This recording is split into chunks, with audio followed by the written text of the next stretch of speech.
Translation आपने पिछली का क्लास में प्रोटीन सिंथेसिस पढ़ा था। उसमें जो दूसरा पद आता है वो ट्रांसलेशन है। पहला पद ट्रांसक्रिप्शन होता है, अनुलेखन। जैसे देखिए ये कोशिका है एक, इस कोशिका के अंदर ये न्यूक्लियस है, केंद्रक। इस केंद्रक में डीएनए रहता है। इस डीएनए से हम केंद्रक के अंदर क्या बना देते हैं? आरएनए, राइबो न्यूक्लिक एसिड बना देते हैं डीएनए से। यह क्रिया कहां होती है? यह क्रिया होती है कोशिका के केंद्रक में, न्यूक्लियस के अंदर होती है। और इस क्रिया को कहा जाता है, इसको कहते हैं ट्रांसक्रिप्शन। इसको अनुलेखन कहा जाता है, जो केंद्रक में होती है। हम बात कर रहे हैं ट्रांसलेशन की। जो ट्रांसलेशन है ये क्रिया होती है कोशिका के कोशिका द्रव्य में। अभी हमने केंद्रक में क्या बना दिया? डीएनए से आरएनए। ये आरएनए केंद्रक से निकलकर कोशिका द्रव्य में जाएगा, साइटोप्लाज्म में जाएगा, और साइटोप्लाज्म में जाकर विभिन्न प्रकार के अमीनो एसिड की सहायता से ये आरएनए प्रोटीन का निर्माण कर देगा। कहां पर? साइटोप्लाज्म में, कोशिका द्रव्य में। तो कोशिका द्रव्य में कौन सी क्रिया होगी? ट्रांसलेशन, अनुवादन। ये जो क्रिया है, इस क्रिया में क्या होगा? आरएनए और विभिन्न प्रकार के अमीनो अम्ल की सहायता से प्रोटीन का निर्माण होगा। तो ट्रांसलेशन जो है इसकी परिभाषा क्या होगी? कोशिका के कोशिका द्रव्य में, साइटोप्लाज्म में आरएनए और अमीनो अम्ल की सहायता से प्रोटीन बनने की क्रिया अनुवादन कहलाती है, ट्रांसलेशन कहलाती है। कहां पर होती है? साइटोप्लाज्म में। अब ये क्रिया कैसे होती है? कोशिका के कोशिका द्रव्य में ये क्रिया किस प्रकार से होगी उसको हमको पढ़ना है। अब ये जो क्रिया है अनुवादन की, ये कहां होती है? कोशिका में। सामान्य प्रक्रिया कैसे होगी इसकी? इसके लिए हम एक कोशिका बना देते हैं। ये मान ले जाए कि ये पूरी एक कोशिका है, सेल है। इस सेल के अंदर ये न्यूक्लियस, इस न्यूक्लियस के अंदर तो क्रिया होती है अनुलेखन की, ट्रांसक्रिप्शन की, वो हमने पहले पढ़ ली। ठीक है। अब ट्रांसलेशन कैसे होता है? तो इसके लिए हमको अलग अलग स्टेप पढ़ना पड़ेगी। मान लिया जाए कि ये केंद्रक के अंदर रहता है एमआरएनए, मैसेंजर आरएनए।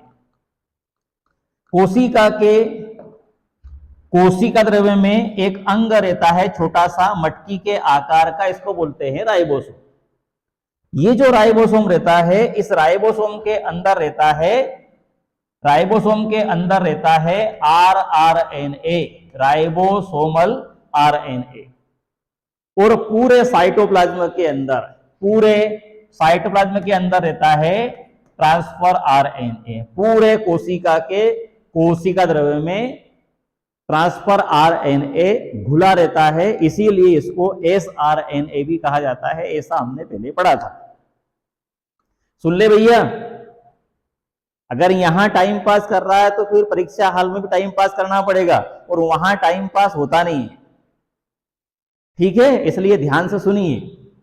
3 प्रकार का आरएनए, एक केंद्रक के अंदर है वो एमआरएनए, एक राइबोसोम के अंदर है वो आरआरएनए, एक साइटोप्लाज्म के अंदर है वो टीआरएनए।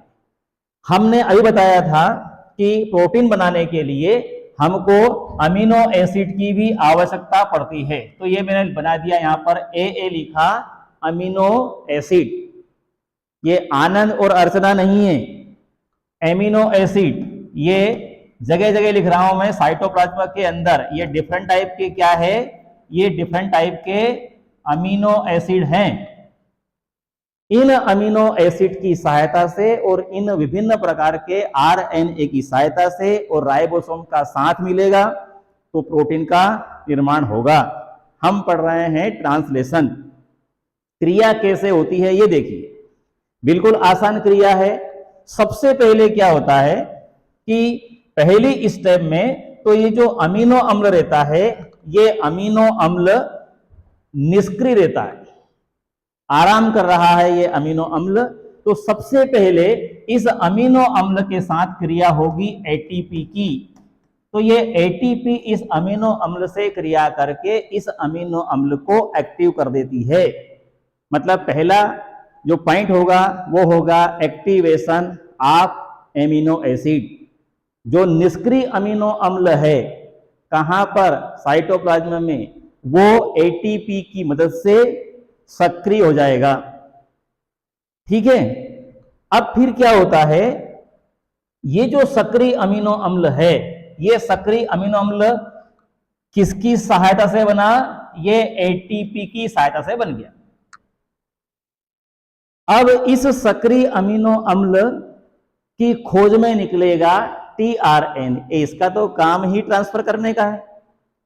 तो ये टीआरएनए इस सक्रिय अमीनो अम्ल से जुड़ जाता है। ये जोड़ देते हैं, इसको हम टीआरएनए को किससे जोड़ देंगे, टीआरएनए को जोड़ देंगे हम सक्रिय अमीनो अम्ल से। तो सक्रिय अमीनो अम्ल और टीआरएनए, इन दोनों का क्या बन जाएगा, इन दोनों का बन जाएगा एक कॉम्प्लेक्स। कॉम्प्लेक्स मतलब इन दोनों की दोस्ती हो जाएगी, सक्रिय अमीनो अम्ल की और टीआरएनए की। ये नाटक कहां हो रहा है, ये नाटक हो रहा है साइटोप्लाज्म में। पहले हमने क्या किया, अमीनो अम्ल को एटीपी दी, ऊर्जा दी, ये सक्रिय हो गया। इसका सक्रिय फॉर्म का नाम भी है अमीनो एसिल आइडिनिलेट्स। सामान्य अवस्था में ये होगा अमीनो एसिड, जब इससे एटीपी जुड़ जाएगी तो ये हो जाएगा अमीनो एसिड आइडिनिलेट्स। और फिर इससे कौन जुड़ रहा है, टीआरएनए। तो टीआरएनए और अमीनो एसिड दोनों का क्या बन गया, कॉम्प्लेक्स बन गया। अब ये टीआरएनए इस अमीनो अम्ल को लेकर चलता है, कहां के लिए, राइबोसोम के लिए। ठीक। जब ये टीआरएनए इस अमीनो एसिड को लेकर राइबोसोम तक पहुंचता है, उसके पहले ये एमआरएनए यहां से निकलेगा, कहां से, केंद्रक में से। ये एमआरएनए निकलेगा केंद्रक में से और कहां चला जाएगा, राइबोसोम के पास। और राइबोसोम से ये कहेगा कि वो टीआरएनए अमीनो अम्ल को लेकर आ रहा है, मतलब तेरे यहाँ मेहमान आ रहे हैं, तू व्यवस्था कर ले, जो भी टीआरएनए अमीनो अम्ल को लेकर आएगा उसको पकड़ना है। तो ये एमआरएनए केंद्रक से निकलकर सूचना देता है किसको, राइबोसोम को। और राइबोसोम और आरएनए दोनों मिलकर उस अमीनो अम्ल को पकड़ लेंगे, रोक लेंगे, अपने घर पे बिठा लेंगे। ठीक है। इसके बाद ये जो टीआरएनए है, ये अमीनो एसिड को लेकर यहां राइबोसोम पर छोड़ देगा। तो जो राइबोसोम पर छोड़ेगा यहां पर, ये हमने बता दिया अमीनो एसिड, ये पहला अमीनो अम्ल आ गया। आपकी मेमोरी के लिए बता दें, यहां पर जेनेटिक कोड काम करेगा। पहला जो अमीनो अम्ल यहां पर आता है, उस पहले अमीनो अम्ल का नाम है मेथियोनिन। ये जो मेथियोनिन अमीनो अम्ल रहता है, इसके लिए कोड करने का काम करता है AUG। ठीक है।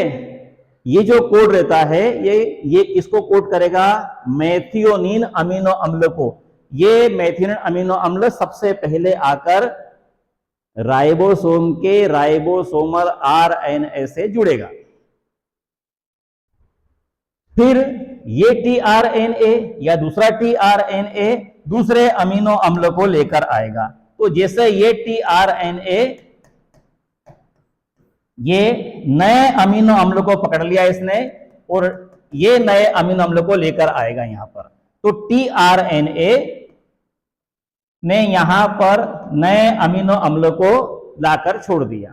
अब 2 अमीनो अम्ल हो गए, राइबोसोम के पास 2 अमीनो अम्ल हो गए। इन दोनों अमीनो अम्ल की आपस में क्रिया होगी तो इन दोनों के बीच में एक नया बंध बनेगा, उसको हम बोलते हैं पेप्टाइड बॉन्ड। ये बना दिया मैंने हरे रंग से पेप्टाइड बंध 2 अमीनो अम्ल के बीच में। फिर टीआरएनए अगले अमीनो अम्ल को लेकर आएगा तो ये अमीनो अम्ल अगला आ गया, अगले अमीनो अम्ल के बीच में फिर बन जाएगा पेप्टाइड। तो धीरे धीरे टीआरएनए अमीनो अम्ल को लाते रहेंगे और ये राइबोसोम और राइबोसोमल आरएनए उनको पकड़ते रहेंगे, रोकते रहेंगे, श्रृंखला बड़ी होती जाएगी। जब पहला अमीनो अम्ल मतलब मेथियोनिन यहां पर आता है तो उसको बोलते हैं श्रृंखला का समारंभ, श्रृंखला की शुरुआत, श्री गणेश हो गया। फिर ये डिफरेंट टाइप के अलग अलग प्रकार के टीआरएनए अलग अलग प्रकार के अमीनो अम्ल को लाते रहेंगे, यहां पे श्रृंखला बड़ी होती जाएगी। अमीनो अम्ल आते रहे, अमीनो अम्ल आते रहेंगे, श्रृंखला बड़ी होती जाएगी। इसको हम बोलते हैं श्रृंखला का दीर्घीकरण, इनलार्जमेंट, श्रृंखला का दीर्घीकरण, श्रृंखला लंबी होगी। उसके बाद क्या होगा, उसके बाद ये टीआरएनए अमीनो अम्ल को लाना बंद कर देंगे तो श्रृंखला बड़ी होना बंद हो जाएगी, जिसको हम बोलेंगे टर्मिनेशन, श्रृंखला का समापन। टीआरएनए अमीनो अम्लों को लाना बंद कर देगा और श्रृंखला बड़ी होना रुक जाएगी, उसको बोलते हैं श्रृंखला का समापन। समापन के बाद में जो श्रृंखला रहती है, इस श्रृंखला से कौन सा प्रोटीन बनेगा, उसके लिए फिर यहां पर होता है श्रृंखला का रूपांतरण, मॉडिफिकेशन।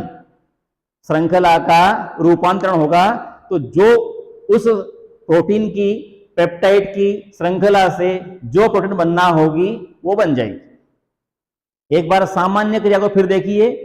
सबसे पहले क्या होगा, ये इनएक्टिव अमीनो अम्ल जो निष्क्रिय है वो एटीपी की मदद लेगा और सक्रिय हो जाएगा।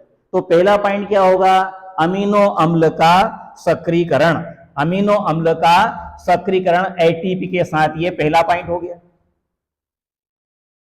फिर दूसरा पॉइंट क्या होगा, सक्रिय अमीनो अम्ल का टीआरएनए के साथ जुड़ना और complex banana, attachment of active amino acid with tRNA. तो क्या बनेगा, कॉम्प्लेक्स बनेगा। ये दूसरा पद हो गया। जो थर्ड स्टेप होगी उसमें क्या होगा, थर्ड स्टेप में ये जो एमआरएनए रहेगा ये केंद्रक से निकलेगा और राइबोसोम तक जाएगा। तो तीसरा पॉइंट क्या होगा, एमआरएनए का राइबोसोम से जुड़ना, एमआरएनए का राइबोसोम जुड़ना, attachment of mRNA with ribosome. फिर जो चौथा पॉइंट होगा वो क्या होगा, चौथा पॉइंट होगा इनिशिएशन। मतलब ये टीआरएनए पहले अमीनो अम्ल को, किसको, मेथियोनिन को लेकर आएगा और यहां छोड़ देगा। पहला अमीनो अम्ल यहां आया, काम शुरू हुआ, ये हुआ श्रृंखला का समारंभन, शुरुआत। फिर ये टीआरएनए डिफरेंट टाइप के अमीनो अम्ल को लेकर आते जाएंगे और श्रृंखला बड़ी होती जाएगी। इसको बोलेंगे इनलार्जमेंट या elongation of polypeptide chain. TRNA amino अम्ल को लाना बंद कर देंगे तो हो जाएगा टर्मिनेशन। टीआरएनए अमीनो अम्ल को लाना बंद कर देगा, श्रृंखला का समापन हो जाएगा। और जो श्रृंखला बनी है अब ये, इस श्रृंखला से कौन सा प्रोटीन बनेगा, कैसे बनेगा, वो होगा मॉडिफिकेशन, रूपांतरण। वो लास्ट वाला पॉइंट होगा मॉडिफिकेशन ऑफ पॉलीपेप्टाइड चेन।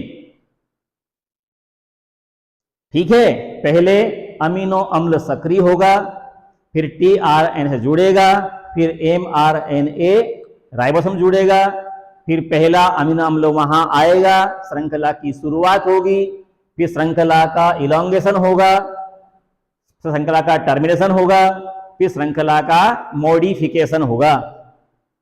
ठीक है, इन बिंदुओं को हम थोड़े से सॉर्ट आउट कर सकते हैं ऐसे भी यहां पर। ये देखिए, पहले होगा अमीनो अम्लों का सक्रियकरण, एक्टिवेशन ऑफ एमिनो एसिड। फिर ये सक्रिय अमीनो अम्ल किससे जुड़ेगा? तो ये सक्रिय अमीनो अम्ल जुड़ जाता है किससे? टीआरएनए से। ये टीआरएनए उस अमीनो अम्ल को राइबोसोम तक नहीं पहुंचाता, उसके पहले ये एमआरएनए जुड़ जाएगा किससे? राइबोसोम से। इसके बाद इनिशिएशन ऑफ पॉलीपेप्टाइड चेन, पहला अमीनो अम्ल वहां छोड़ देगा राइबोसोम पर टीआरएनए, ये श्रृंखला की शुरुआत हो जाएगी। अमीनो अम्ल आते जाएंगे, श्रृंखला बड़ी होती जाएगी, इसको बोलते हैं elongation of polypeptide chain. Amino अम्ल लाना बंद कर देगा कौन? टीआरएनए, ये श्रृंखला बड़ी होना रुक जाएगी, termination of polypeptide chain. Then last modification of polypeptide chain. इससे क्या बनेगा? जो जिस प्रोटीन की आवश्यकता है वो प्रोटीन बन जाएगा।